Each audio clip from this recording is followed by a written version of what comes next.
મિત્રો ઘણા બધા વર્ષો પહેલાની આ વાત છે અને ત્યારે સિંધ પ્રદેશમાં એક મુસલમાન હમીર સુમરા નામનો રાજા રાજ કરતો અને આ હમીર સુમરો આખા સિંધ પ્રદેશમાં માથા ભારે હતો અને તે રાતના ચોરીઓ કરે અને ધોળા દાડે લૂંટ ફાટ મચાવતો અને તે રાજ્યની મિલકતો લૂંટી અને પોતાના રાજને ચલાવતો હતો અને ગોવાળોના ધન લૂંટી લેતો અને ઊભા ખેતરો લૂંટી જાય અને કોઈના ઘરે સારી ભેંસો કે ગાયો ભાળે તો રાતોરાત તે તેને ચોરી જતો અને આવો આ હમીર સુમરો એટલો બળવાન હતો કે રાજ્યમાં કોઈની તાકાત ન હતી કે આ આખા સિંધ પ્રદેશમાં હમીર સુમરાની સામે કોઈ ખોખારો ખાય અને આવો હતો આ મુસલમાન હમીર સુમરો। પણ મિત્રો એકવાર બન્યું એવું કે ગુજરાતના સૌરાષ્ટ્રમાંથી એક માતા વરુણી આ સિંધ પ્રદેશમાં આવે છે અને મિત્રો સિંધ પ્રદેશ એટલે એ સમયની વાત છે કે જ્યારે ભારત પાકિસ્તાનના ભાગલા નહોતા પડ્યા અને ત્યારે પાકિસ્તાનમાં સિંધ પ્રદેશ આવેલો હતો અને આ સૌરાષ્ટ્રમાંથી માતા વરુણી સિંધ પ્રદેશમાં આવ્યા અને નાનકડી 7 વર્ષની બાળકીનું રૂપ લીધું અને પછી એમ કહેવાય છે કે માતાજીએ સૌ પ્રથમવાર જ્યારે સિંધ પ્રદેશના સીમાડામાં પગ મૂક્યો ને કે ત્યાં એક 70 વર્ષના ડોશીમાં ત્યાં ઝૂંપડી બાંધી અને રહેતા હતા અને એમનું નામ હતું લાલબાઈ અને આ લાલબાઈ પાસે 100-150 જેટલી ગાયો હતી અને તેને રોજ સવારે આ સિંધના સીમાડે ચરાવતા અને આમ પોતાનું ગુજરાન કાઢતા હતા અને ત્યારે આ બાજુ વરુણીમાં 7 વર્ષની દીકરીના રૂપમાં ગાયો ચરાવતી એ લાલબાઈની પાસે આવ્યા અને જ્યારે સિંધમાં માતાજીએ પ્રથમ પગ મૂક્યો ને ત્યારે વરુણીમાં સિંધની સધી કહેવાણા અને આ લાલબાઈની પાસે જઈ અને માતા સધી બોલ્યા કે હે માડી તમે કોણ છો કે બેટા હું આ પ્રદેશમાં એકલી રહું છું અને મારી ગાયો અહીંયા ચરાવી અને મારું પેટ ભરું છું પણ બેટા આવા રણમાં તું કોણ છે અને એકલી ક્યાંથી કે માડી તમે મને સાચવશો અને શું માડી તમે મારી સંભાળ રાખશો કે પણ બેટા તું કોણ છે કે માડી હું માતા વરુણી છું અને જો તમે મને સાચવશો ને તો હું પણ તમારી ગાયોને સાચવીશ અને ત્યારે લાલબાઈ ડોશી સમજી ગયા કે આ તો સાક્ષાત માતાજી હોય એવું મને લાગે છે અને પછી લાલબાઈ કહે છે કે હા માડી હું મારાથી બને ને એમ તમને સાચવીશ અને ત્યારે એમ કહેવાય છે કે આ 7 વર્ષની દીકરીના રૂપમાં આવેલા માતાજી ત્યાં પડેલા એક લાલ પથ્થરમાં જઈને સમાઈ ગયા અને પછી લાલબાઈને કહ્યું કે હે લાલબાઈ મારી વરુણીનો આ પથ્થર છે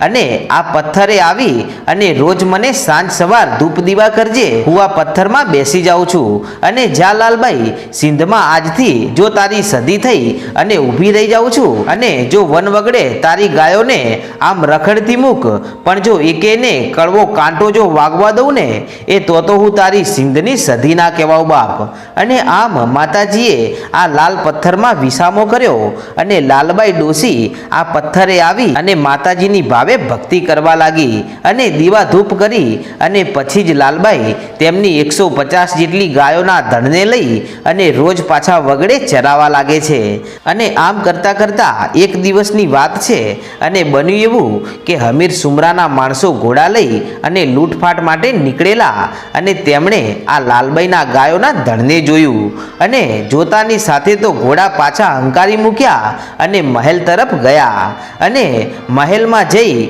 અને હમીર સુમરાને વાત કરી કે મહારાજ સિંધના સીમાડામાં એક ડોશી છે અને તેની પાસે લગભગ 100 થી 150 જેટલી ગાયો છે અને ત્યારે આટલું સાંભળતાની સાથે તો હમીર સુમરાએ હુકમ કર્યો કે તો જાઓ એ બધી જ ગાયોને લૂંટી નાખો અને અહીંયા આપણા મહેલમાં લાવી દો અને આમ હમીર સુમરાનો આટલો હુકમ છૂટતાની સાથે તો 7 સિપાહીઓ છૂટ્યા અને જ્યાં આ લાલબાઈ ડોશી પોતાની ગાયોના ધણને ચરાવતા હતા ત્યાં આવી અને ગાયોના આડા ફર્યા અને ગાયોને દોરી અને ચાલતા થયા અને ત્યારે આવી ઘટના જોઈ અને લાલબાઈ તેમને રોકે છે કે તમે મારી ગાયોને લઈ અને ક્યાં જાઓ છો ત્યારે એ 7 ચોર એટલું બોલ્યા કે અમે હમીર સુમરાના માણસો છીએ અને આજે અમારા રાજાનો હુકમ છે કે તમારી એક પણ ગાયને બાકી નથી રહેવા દેવાની અને તમારા આખા ગાયોના ધણને અમે લૂંટવા આવ્યા છીએ આમ કહી અને ગાયોને લઈને ચાલતા થયા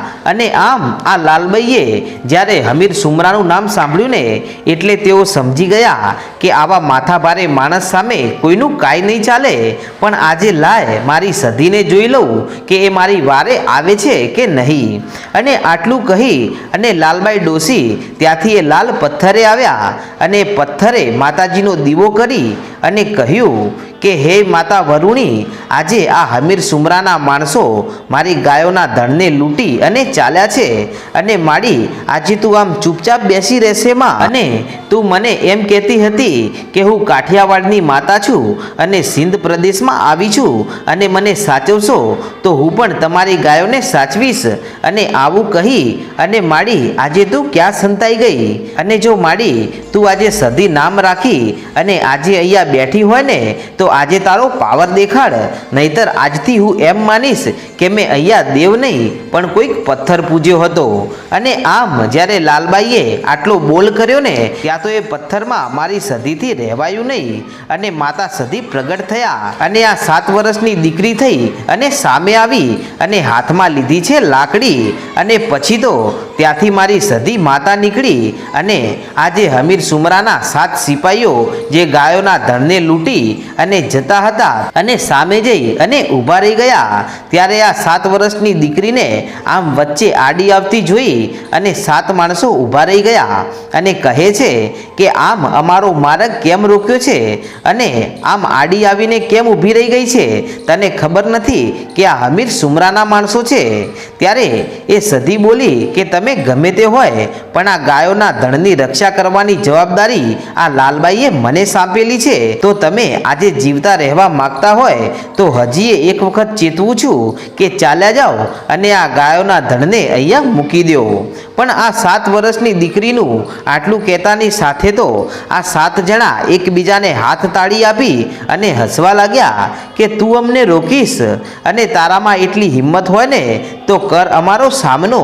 અને આમ મિત્રો આ 7 સિપાહીઓની સામે મારી સધી 7 વર્ષની દીકરીનું રૂપ લઈ અને લડે છે અને ત્યાં 6 પાપીઓને ત્યાંના ત્યાં જ પછાડીને મારી નાખ્યા અને એક જણાને જીવતો રાખ્યો અને તેને કહ્યું કે તને એટલા માટે જીવતો રહેવા દઉં છું કે તું એ પાપી હમીર સુમરાને જઈને કહેજે કે લાલબાઈની ગાયો લેવી હોય ને તો પોતે ઘોડે ચડી અને આવે અને મારે એનું માપ માપવું છે કે એ હમીર સુમરામાં કેટલું પાણી છે, અને જા અહીંયાથી ચાલી નીકળ અને તારા એ પાપી રાજાને મારો આટલો સંદેશ આપજે. અને ત્યારે એ એક વધેલા માણસે ત્યાંથી ગળગળતી દોટ મૂકી અને હમીર સુમરાની પાસે આવી અને કહે છે કે હે હમીર, આજે આજ દિવસ સુધી આપણે કંઈક માતાઓના મંદિર તોડી નાખ્યા છે, પણ આજે લાલબાઈ નામની જે ડોસી રહીને એની પાસે જબરી જોરાવર માતા છે અને તેણે આપણા 6 માણસોને ત્યાંના ત્યાં પછાડી અને મારી નાખ્યા છે અને એ ડોસીની બધી ગાયો તેને પાછી પડાવી લીધી છે અને મને એકલાને એટલા માટે જીવતો રાખ્યો છે કે તમારા સુધી એનો સંદેશ પહોંચે કે તમારા એ પાપી હમીર સુમરાને જઈને કહી દેજે કે લાલબાઈની ગાયો જોતી હોય ને તો હમીર સુમરો પોતે આવે ઘોડે ચડી અને મારે એનું પાણી માપવું છે. અને આટલો સંદેશ સાંભળતાની સાથે તો હમીર સુમરો ગુસ્સામાં લાલ પીળો થઈ ગયો અને કહે છે કે આ હમીર સામું આજુબાજુના દૂર દૂર ગામે ગામ સુધી કોઈ ખોખારો ખાવાની હિંમત કરતું નથી, તો પછી આ પહેલી વાર આ હમીરને કોઈકે લલકાર્યો છે તો હવે તો મામલો મેદાને ચડશે. અને આમ કહી અને હમીરે તેના 60 ઘોડા તૈયાર કર્યા અને 60 ઘોડા ઉપર 60 સિપાહીઓને બેસાડી અને હમીર સુમરો આ લાલબાઈની ગાયોને લૂંટવા માટે નીકળ્યો છે. અને જ્યાં લાલબાઈની ગાયોના ધણ ચરતા હતા ત્યાં આવી અને તેણે 60 સિપાહીઓને હુકમ કર્યો કે જાઓ જાઓ આ બધી જ ગાયોને લૂંટી અને આપણી સાથે લઈ લો, આ મારો હુકમ છે.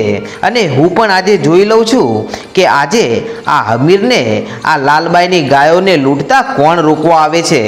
અને પછી જ્યારે હમીરના માણસો ગાયો પાસે આવ્યા પણ ત્યાં તો ફરીવાર મારી સધી હાથમાં લાકડી લઈ અને દીકરીના રૂપમાં આવ્યા અને એ સુમરાના માણસોને એક એકને પછાડી અને મારવા લાગી.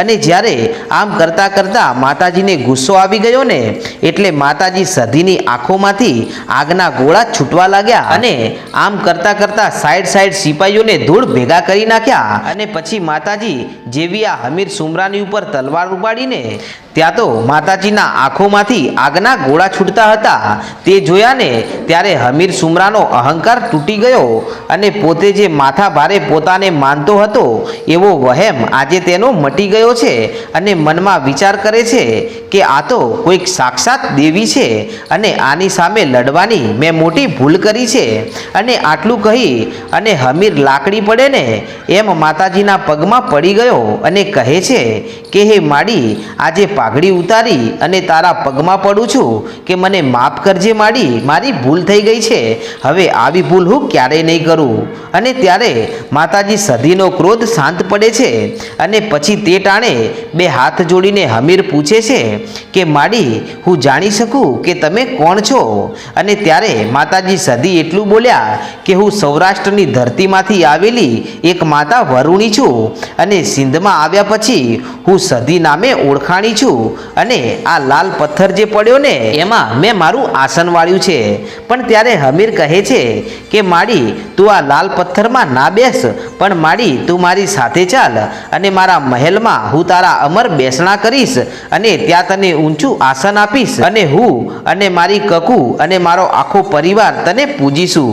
પણ ત્યારે માતાજી સધી કહે છે કે હે હમીર હું તારી સાથે આવીશ અને તારા મહેલના કાંગરે પૂજાઈશ, પણ જે દિવસે તું પાપમાં પગલાં માંડીશ અને પાપનો માર્ગ પકડીશ ને તે દિવસે હું સધી તારી પાસે નહીં રહું. અને આમ આવા વચને બંધાઈ અને માતાજી સધી હમીરની સાથે ચાલ્યા આવે છે અને આમ હમીર સુમરો માતા સધીને લઈ અને પોતાના મહેલે આવે છે અને ગઢના કાંગરે માતાજીના બેસણા કર્યા અને રાત દિવસ બસ સધીના નામના રટણ કરવા લાગ્યો. અને આમ કરતા કરતા હમીરને મારી સધી પડદે વાતો કરવા લાગી અને પછી તો હમીર માતા સધીનો ભૂવો બન્યો અને ગામડે ગામડે દિન દુખિયાના દુઃખો અને પીડા મટાડવા લાગ્યો અને જેમના પણ ઘરે જઈ અને દુઃખ કે પીડા મટાડે તેના બદલા રૂપી અને મહેનતાણા રૂપી એક ભેંસ હમીર લેતો હતો.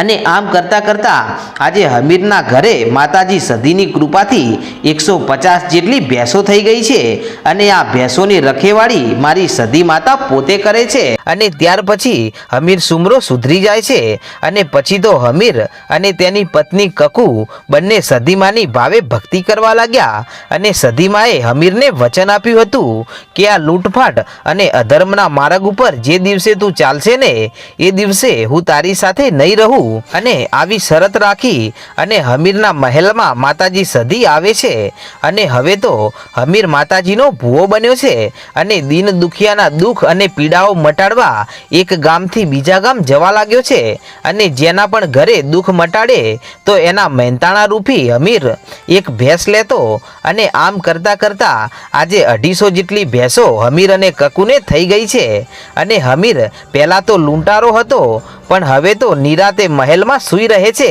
અને હમીરની 250 ભેંસોની રખેવાળી સાક્ષાત માતા સધી કરે છે. અને મિત્રો એવા જ ટાણે ગુજરાતનું પાટણનું રજવાડું ખૂબ જ મોટું અને પ્રસિદ્ધ હતું કારણ કે આ પાટણના રાજા સિદ્ધરાજ સોલંકી હતા અને આ સિદ્ધરાજ સોલંકીની ચારે બાજુ ચર્ચાઓ અને વાહવાહ થતી હતી અને તેમની બહાદુરીના પુરાવા અનેક હતા. પણ મિત્રો એવામાં તમે આ ગીત તો સાંભળ્યું જ હશે કે સંધના શેડ્યારે સધી પાટણ આવ્યા, પાટણ પીરોનો વાહો રેમાં. તો મિત્રો એવા સમયમાં સિદ્ધરાજ સોલંકીની ભાભીએ સિદ્ધરાજ સોલંકીને મેણું માર્યું કે તમે આટલા બળવાન અને હિંમતવાળા હોય ને તો સિંધમાં હમીર સુમરો રાજ કરે છે ને એ હમીરની ભેંસો ચોરી લાવો તો તમને માનું કે તમે ખરા બહાદુર છો.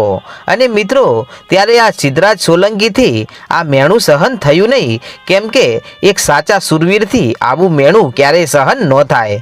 એટલે એ જ દિવસે સિદ્ધરાજ સોલંકીએ મનમાં વિચારી લીધું અને પોતાનું સૈન્ય લઈ અને સિંધ તરફ ચાલી નીકળ્યા.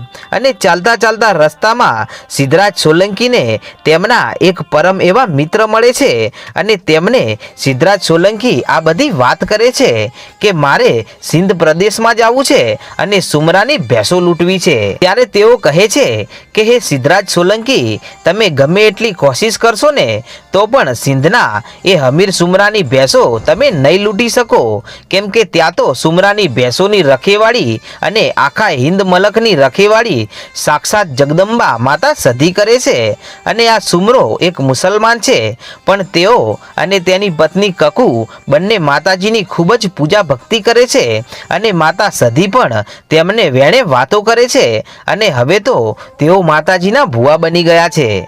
અને ત્યારે આટલું સાંભળતાની સાથે તો સિદ્ધરાજ સોલંકી સમજી ગયો કે દેવી સામે લડવું એ આપણા કાળા માથાના માનવીનું કામ નથી અને હવે તો આમાં કોઈક દેવી શક્તિ જ કૃપા કરી શકે, બાકી આમાં કાંઈ ના થાય.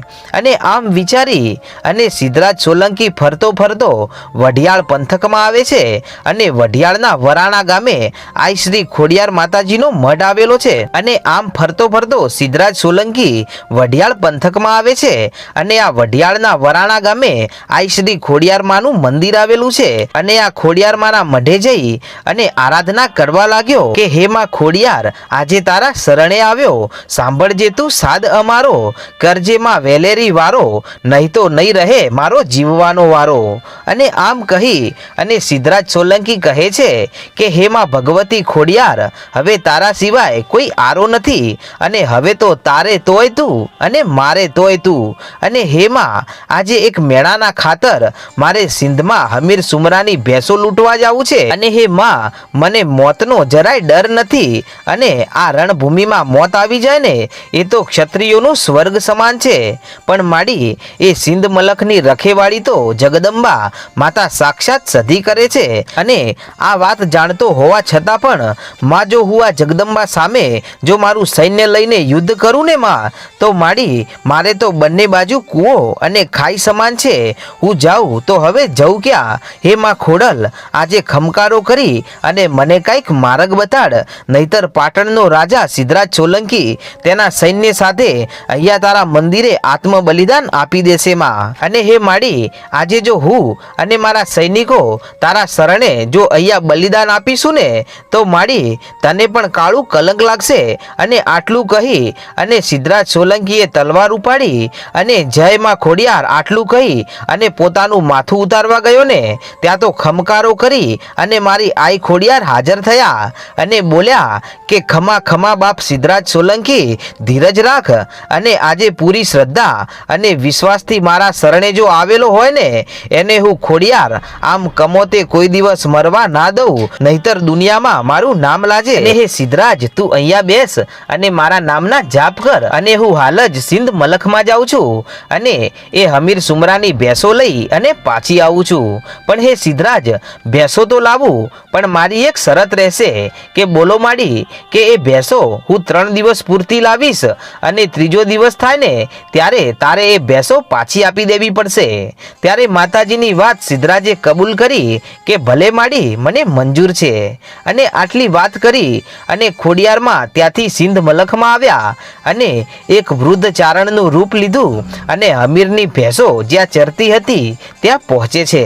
અને આ હમીરની ભેંસોની રખેવાળી કરતી એ સધીમાને ખબર પડી ગઈ કે અરે રે, આ તો ખોડલમાં આવ્યા છે અને આજે મારી ભેંસો લઈ જશે. પણ આજે માતાજી ખોડિયાર આવ્યા છે તો મારે તેમને મળવા તો જવું જ પડશે. અને પછી સધી માતા પણ આ ચારણ સ્વરૂપમાં આવેલા ખોડિયારમાંની પાસે જાય છે અને કહે છે કે હે બહેન, કોણ છો તમે અને અહીંયા કેમ બેઠા છો? ત્યારે ખોડિયારમાં બોલ્યા કે હું બરાડાની ચારણ છું અને અહીંયા ભૂલી પડી છું. અને ત્યારે સધીમાં બોલ્યા કે હે દેવી, આમ બહાના ન બતાવો, હું તમને ઓળખું છું, પણ તમે તમારા અસલી સ્વરૂપમાં આવો તો વાત કરવાની મજા આવે. એટલે ખોડિયારમાં પોતાના અસલી સ્વરૂપમાં આવે છે અને સધીમાને વાત કરે છે કે હે બહેન, હું આજે તારી પાસે આવી છું ને એનું કારણ એ છે કે પાટણનો રાજા સિદ્ધરાજ સોલંકી એના સૈનિકોની સાથે મારા મઢે આવ્યો છે અને મારા મઢે એનું રાજાનું આખું સૈન્ય મરવા તૈયાર થઈ ગયું છે અને તે રાજા જીદે ભરાણો છે કે મારી ભાભીના મેણાને ભાગવા હમીરની ભેંસો લઈ આપો, અને હે બહેન સધી, જો હું ભેંસો ના લઈ આપું ને તો મારા મઢે તેના મોતના બલિદાનનું મને કાળું કલંક લાગશે. એટલે આજે હું ખોડિયાર તારી 250 ભેંસો લેવા આવી છું, અને 3 દિવસની જ વાત છે, અને 3જા દિવસે તારી 250 ભેંસો હું ખોડિયાર તને પાછી આપવા આવીશ. અને ત્યારે સધીમાં બોલ્યા કે હે ખોડિયાર, તમે આ 250 ભેંસોને લઈ જાશો ને તો હમીર અને કકુ મને મેણા મારશે તો હું શું કરીશ? અને એટલે ખોડિયારમાં બોલ્યા કે દેવી, તમે 2 દિવસ મેણા ખાઈ લેજો, પણ જો મારા મઢે સિદ્ધરાજ સોલંકી અને તેના 125 સૈનિકો જો મરશે ને તો મારે તો ભવો ભવનું મેણું રહી જશે અને મારા મઢે કોઈ નહીં આવે. તો હવે હે મારી બહેન, તું આમ મારી આટલી લાજ રાખ. અને ત્યારે સધીમાએ 3 દિવસ માટે ખોડિયારમાંને 250 ભેંસો આપી દીધી અને ખોડિયારમાંને વિદાય આપી. અને પછી સિંધ મલકમાંથી 250 ભેંસો લઈ અને ખોડિયારમાં વરાણા આવ્યા અને સિદ્ધરાજ રાજાની પાસે આવીને કહે છે કે હે રાજન, મૂંઝાય છે શું? આમ જોતો ખરા, હમીર સુમરાની 250 ભેંસો લઈ અને હું ખોડિયાર આવી છું. અને ત્યારે આ ભેંસોના ધનને જોઈ અને સિદ્ધરાજ સોલંકી ખૂબ જ ખુશ થઈ ગયા અને આ ભેંસોને સિદ્ધરાજ સોલંકીને સોંપી અને ખોડલમાં કહે છે કે હે સિદ્ધરાજ, આ સુમરાની ભેંસોને લઈ અને તું પાટણ જા અને તારી ભાભીનું મેણું ભાગો, પણ મારો બોલ યાદ રાખજે રાજન કે 3 દિવસ પછી આ ભેંસો સધીમાને પાછી આપવી પડશે. અને આમ આટલી વાત કરી અને સિદ્ધરાજ સોલંકી 250 ભેંસોને લઈ અને પાટણના માર્ગે પડ્યા. અને આ બાજુ સિંધ મલકમાં સાંજ પડી ગઈ, પણ હમીર સુમરાના ઘરે ભેંસો ના આવી.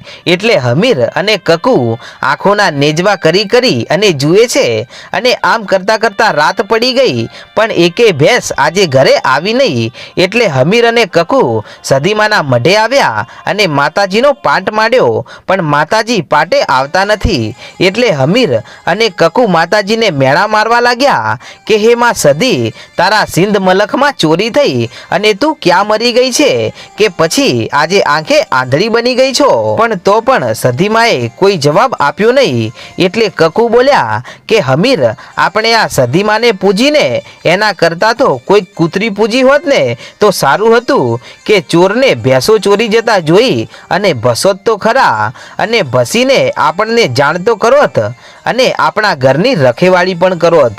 અને આમ જ્યારે કકુએ સધીમાને આવા મેણા માર્યા ને ત્યાં તો સધીમાંથી આવા મેણા ખમાણા નહીં અને હાકોટો કરી અને સધીમાં બોલ્યા કે હે કકુ, મને સધીને મેણા ના બોલ, હું તો ભર નિંદરમાં હતી અને એ ભેંસોની ચોરી થઈ ગઈ એની મને કાંઈ ખબર જ નથી. પણ હવે હું આજ ઘડીએ તારી ભેંસોને શોધવા માટે જાઉં છું અને ગમે ત્યાંથી તારી ભેંસોને શોધી અને પાછી તને લાવીને સોંપી દઈશ.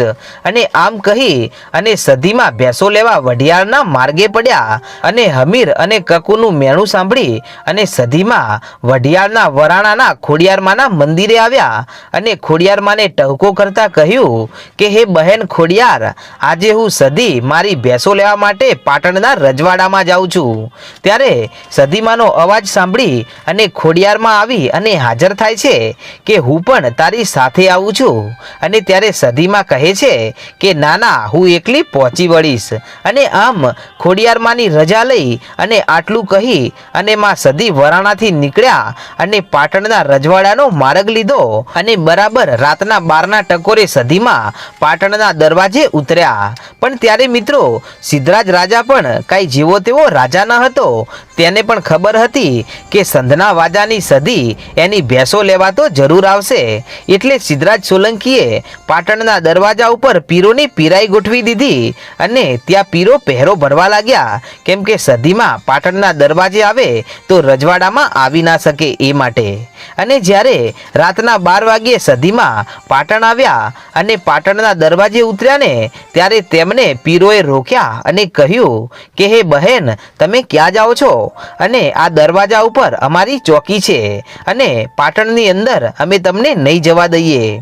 એટલે સધીમાં બોલ્યા કે હે પીરો, હું સિંધ મલકની માતા સધી છું અને તમારા મહારાજનું મેણું ભાગવા મેં મારા હમીરની 250 ભેંસો આપી હતી અને એ પણ 3 દિવસ માટે. તો હવે હું એ મારી ભેંસોને લેવા આવી છું અને મારી એ ભેંસોને લીધા વગર હું પાછી જવાની નથી. ત્યારે સધીમાનો આટલો બોલ સાંભળી અને પાટણના પીરો સમજી ગયા કે સધીમાં ભેંસો લીધા વગર તો જવાના નથી. એટલે સધીમાને રોકવા માટે પીરોએ યુક્તિ કરી અને કહે છે કે તમારે આ પાટણના રજવાડામાં જવું હોય ને તો તમે તમારું સત બતાવો અને અમે પીરો તમને જે કહીએ ને એ તમે કરી બતાવો તો અમે પાટણના દરવાજાની અંદર તમને જવા દઈશું, બાકી તો નહીં જવા દઈએ. એટલે સધીમાં બોલ્યા કે તમારે કેવા પારખા લેવા છે મારે? એટલે આ પાટણના પીર બોલ્યા કે અમે તમને એક સૂતરનો દોરો આપીએ અને તમે એ સૂતરના દોરાને 2 ઝાડ સાથે બાંધી અને એ દોરા ઉપર હિંચકા ઝૂલો ને તો તમારું સત સાબિત થાય અને તમે એ હિંચકા નહીં ઝૂલો ને તો પાટણમાં અમે તમને નહીં જવા દઈએ. એટલે આટલું સાંભળી અને સધીમાં કહે છે કે હે પીરો, તો લાવો તમારો સૂતરનો દોરો. અને ત્યારે પીરોના મનમાં એમ હતું કે આ સધી આવું નહીં કરી શકે, પણ ત્યાં તો સધી બોલી કે હે પીરો, હું સિંધમાંથી આવું છું અને આજે જો ગુજરાતમાં પરચો બતાવીને ના જઉં ને એ તો મારા અવતારને ખોટ પડે બાપ. અને આમ સધીમાએ પીરો પાસેથી સૂતરનો દોરો લઈ અને 2 ઝાડના થડે બાંધી અને સધીમાં હિંચકો ઝૂલવા લાગ્યા અને હિંચકો એવો ઝૂલાવ્યો કે માતાજી ઠેઠ આકાશમાં ઊંચે ઊંચે ઉડવા લાગ્યા. અને ત્યારે આ દ્રશ્ય જોઈ અને પીરોના પણ ડોળા ફાટી ગયા. પણ ત્યાં તો હિંચકા ખાતી ખાતી મારી સિંધ મલકની સધી બોલી કે હે પીરો, આજે તમારા પાટણમાં જેટલા પણ પીરો હોય ને એટલા પીરોની પીરાઈ મૂકો અને આજે જો બધા પીરોને કૂદી અને જો પાટણમાં ના ઉતરું ને એ તો હું 12 ભવનની બારવટી સધી ના કહેવાઉં બાપ. અને આટલું કહી અને સધીએ એક કૂદકો માર્યો ને ત્યાં તો સધીમાં પાટણની રાણકી વાવે આવીને ઉતર્યા અને બીજો કૂદકો માર્યો ને ત્યાં તો સિદ્ધરાજના રજવાડાના મહેલમાં જઈને ઉતર્યા. અને આમ સધીમાં પાટણના પીરોને પછાડી અને સિદ્ધરાજના મહેલમાં આવ્યા અને પછી પહોંચ્યા રાણીવાસમાં. અને રાણીવાસમાં પહોંચતાની સાથે જ સિદ્ધરાજ સોલંકીની બધી રાણીઓ અને તેની દાસીઓ ધૂણવા લાગી અને ધૂણતી ધૂણતી બહાર આવી અને બહાર આવતાની સાથે તો મહેલમાં હાહાકાર મચી ગયો. અને ત્યારે બધા કામદારો અને સિદ્ધરાજ સોલંકી આવીને જુએ છે તો રાણીઓ અને દાસીઓ ધૂણી રહી છે. એટલે સિદ્ધરાજ આવીને પૂછે છે કે તમે કોણ ધૂણો છો? ત્યારે સધીમાં બોલ્યા કે કેમ સિદ્ધરાજ ભૂલી ગયો? આજે હું સિંધ મલકની માતા સધી મારા હમીરની ભેંસો લેવા પાછી આવી છું. ત્યારે સિદ્ધરાજ સોલંકી સમય પારખી ગયો અને માતાજીને ઓળખી ગયા અને માતાજીના ચરણે પડી ગયા અને 2 હાથ જોડીને કહે છે કે હે માડી, હું તમને તમારી 250 ભેંસો આપવા તૈયાર છું, પણ હે માં સધી, તમે આ ભક્તની એક ઈચ્છા પૂરી કરો માડી. કે બોલ સિદ્ધરાજ કે માડી, તમે મારી મોઘેરી ગુજરાતના આ પાટણવાડામાં પધારો અને હું સિદ્ધરાજ તમને મારા પાટણમાં બેસાડવા માંગુ છું. અને ત્યારે માં સધી બોલ્યા કે સિદ્ધરાજ, પહેલા મને સિંધ મલકમાં જવા દે અને ત્યાં હું મારા હમીરને આ મારી 250 ભેંસો આપી દઉં અને એણે મને મેણા મારેલા એ મેણાને ભાગી અને હું પાછી પાટણમાં આવું છું. અને આટલું કહી અને સધીમાં પાટણમાંથી હમીરની ભેંસો લઈ અને સિંધ મલકનો માર્ગ લીધો અને આમ કરતા કરતા સિંધમાં આવ્યા અને 250 ભેંસો હમીરને પાછી સોંપી અને કહ્યું કે હે હમીર, તારું અને કકુનું મેણું મને ખૂબ લાગી આવ્યું છે અને એ વાતનું મને ખૂબ દુઃખ છે. એટલે આજથી હું સિંધ મલક મૂકી અને સિદ્ધરાજ સોલંકીના રજવાડા પાટણમાં જાઉં છું. અને આમ હમીરથી રિસાઈ અને સધીમાં પાછા ગુજરાતના પાટણમાં આવ્યા અને પાટણમાં રાજા સિદ્ધરાજ સોલંકી નિંદ્રામાં આધીન બનેલા હતા. ત્યારે સિદ્ધરાજ સોલંકીના સપને જઈ અને મારી સધીએ ટહુકો કર્યો કે હે સિદ્ધરાજ, જાગો છો કે પછી સૂતેલા છો? કે હા માડી બોલો. કે સાંભળ સિદ્ધરાજ, સવારે વહેલા વાગતા ઢોલે મને પાટણની રાણકી વાવે બેસાડજે. અને હે સિદ્ધરાજ, જો તું મને એકવાર આ રાણકી વાવે બેસાડ અને જો તારું નામ જગતના ચોપડે જો સોના રૂપાના આંકડે ના પાડી દઉં ને એ તો મને સંધના વાજાની સધીને ઓળખે કોણ? અને આમ સિંધમાંથી રીસાઈ અને માતાજી સધી પાટણમાં આવ્યા. અને એક વાતનો મિત્રો હું તમને ઉલ્લેખ કરવા માંગુ છું કે આ લોકવાયકા મુજબ માતાજી સધી રાણકી વાવમાં આવવાનું કહ્યું છે, પણ હાલમાં હેમચંદ્રાચાર્ય યુનિવર્સિટીની બરાબર સામે સિંધવાઈ સધી માતાનું મંદિર આવેલું છે. ત્યાં વાવમાં પણ માતાજી સધીમાં બિરાજમાન છે. તો મિત્રો, માતાજી રાણકી વાવમાં આવીને બેઠા કે આ વાવમાં આવીને બેઠા એ વાતની કોઈ પાક્કી ખાતરી નથી. તે હું તમારા દ્રષ્ટિકોણ ઉપર છોડું છું. અને મિત્રો, આ સધી માતાનું મંદિર પાટણના 3 દરવાજે પણ આવેલું છે. અને આટલું સધીનું કહેવાની સાથે તો સિદ્ધરાજે હવન કરી અને માતાજીને પ્રસન્ન કર્યા અને 3200 ધૂપ ચડાવી અને માતાજીની સ્થાપના કરી અને માતાજીનો અખંડ દીવો શરૂ કર્યો. અને આમ સધી માતાજી પાટણની રાણકી વાવે બેઠા એટલે સોજા ગામના વીરભણ રાવળને ખબર પડી કે સધી માતા સિંધમાંથી રીસાઈ અને પાટણની રાણકી વાવમાં આવીને બેઠા છે. એટલે વીરભણ રાવળ સધીમાને પોતાના ગામમાં લઈ જવા માટે રાણકી વાવે આવે છે. અને તેમણે 2 મહિના સુધી એક પગે ઊભા રહી અને સધીમાની ભક્તિ કરી. અને 2 મહિના પછી સધીમાં જાગ્યા એટલે વીરભણ રાવળે કહ્યું કે હે માં સધી, હું તમને મારા ગામમાં લઈ જવા માંગુ છું. એટલે સધી માતાજી બોલ્યા કે વીરભણ રાવળ, તમે આગળ આગળ ચાલો અને હું સધી તમારી પાછળ પાછળ આવું છું. પણ મારી સધીનો એક બોલ યાદ રાખજો કે તમે રસ્તામાં ક્યાંય બેસતા નહીં. અને જો રસ્તામાં ક્યાંય બેસી જશો ને તો હું સધી માતા ત્યાંથી આગળ વધીશ નહીં અને ત્યાં જ મારા બેસણા કરીશ. અને આમ આવી રીતે સધી માતા સાથે આવા વચને બંધાઈ અને વીરભણ રાવળ ત્યાંથી ચાલી અને તેમના ગામના માર્ગે પડ્યા. અને સધી માતા વીરભણની પાછળ પાછળ ચાલ્યા જાય છે. અને આમ કરતાં કરતાં કડા ગામ આવ્યું ત્યારે ચાલતા ચાલતા આવેલા વીરભણ રાવળે વિચાર કર્યો કે અહીંયા એકાદ ચલમ પી અને થોડોક થાક ખાઈ અને પછી આગળ વધું. અને આમ વીરભણ રાવળે એક સૂકા રાણના થડના નીચે ભૂલથી બેસી ગયા અને ત્યાં જ થાકના કારણે સૂઈ ગયા. પણ ત્યાં તો આકાશમાંથી આકાશવાણી થઈ કે હે વીરભણ, હવે હું અહીંયાથી આગળ ગામમાં નહીં આવું. અને ત્યારે વીરભણ રાવળ કહે છે કે પણ માડી કેમ? કે વીરભણ, યાદ કર મારા બોલને કે મેં તને કહ્યું હતું કે વીરભણ તું આગળ આગળ ચાલ અને હું સધી તારી પાછળ પાછળ આવું છું. પણ તું રસ્તામાં ક્યાંય બેસતો નહીં અને તું જ્યાં બેસીશ ને ત્યાં હું સધી રોકાઈ જઈશ. અને ત્યારે સધીમાનો બોલ યાદ આવતા જ વીરભણ રાવળને અફસોસ થયો અને સધીમાએ એ સૂકા રાણના નીચે પોતાનું આસન વાળ્યું. અને વીરભણ રાવળને ખબર પડી ગઈ કે હવે સધીમા અહીંયાથી હલશે નહીં. તેથી વીરભણ રાવળે ત્યાં જ સૂકી રાણના નીચે સધીમાના બેસણા કરી અને પોતાના ગામના માર્ગે પડ્યા. અને આમ રોજ પછી વીરભણ રાવળ કડા ગામમાં આ સધીમાની પૂજા કરવા આવવા લાગ્યા. પણ આ વાત જ્યારે કડા ગામના મુખીને ખબર પડી પણ તેમના મગજમાં આ વાત સમજાણી નહીં.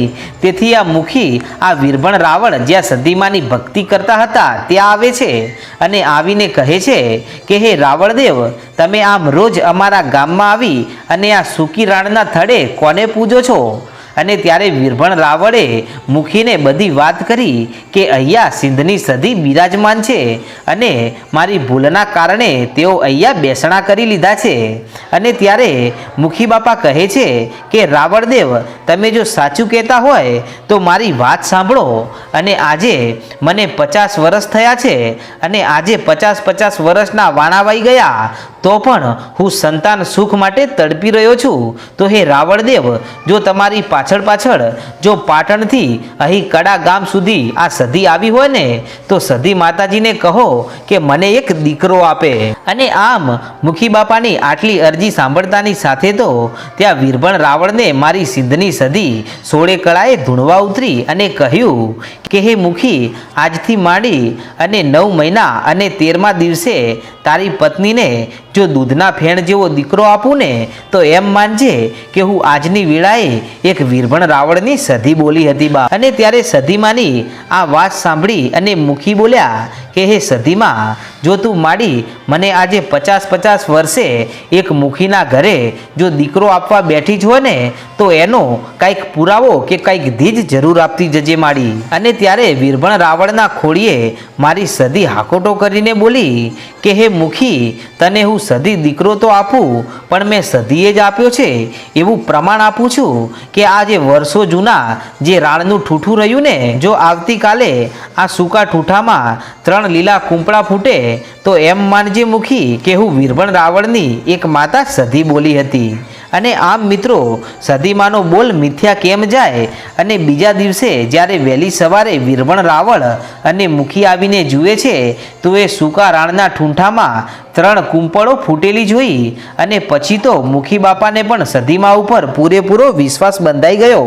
અને પછી તો સધીમાએ પોતાના કયા પ્રમાણે કડાના મુખીને દીકરો આપી અને કડાના પંથકમાં જ નહીં પરંતુ દુનિયામાં ડંકો વગાડ્યો. તો મિત્રો, આમ સધી માતાજી સિંધ પ્રદેશમાંથી ગુજરાતની પાટણની રાણકી વાવે આવ્યા અને રાણકી વાવેથી કડા ગામમાં આવ્યા અને ત્યાંથી આવી અને તેમણે હજારો પરચા પૂર્યા અને આમ પરચા પૂરી અને માતા સધી આખા ગુજરાતમાં પ્રખ્યાત થયા. તો મિત્રો, આવા નવા અને જૂના ઇતિહાસો રોજે રોજ સાંભળવા માટે આપણી ચેનલ રાજા મેલડીને સબસ્ક્રાઇબ કરી નાખો, તેથી આવા નવા અને રસપ્રદ ઇતિહાસ તમને સાંભળવા મળશે. જય માતાજી.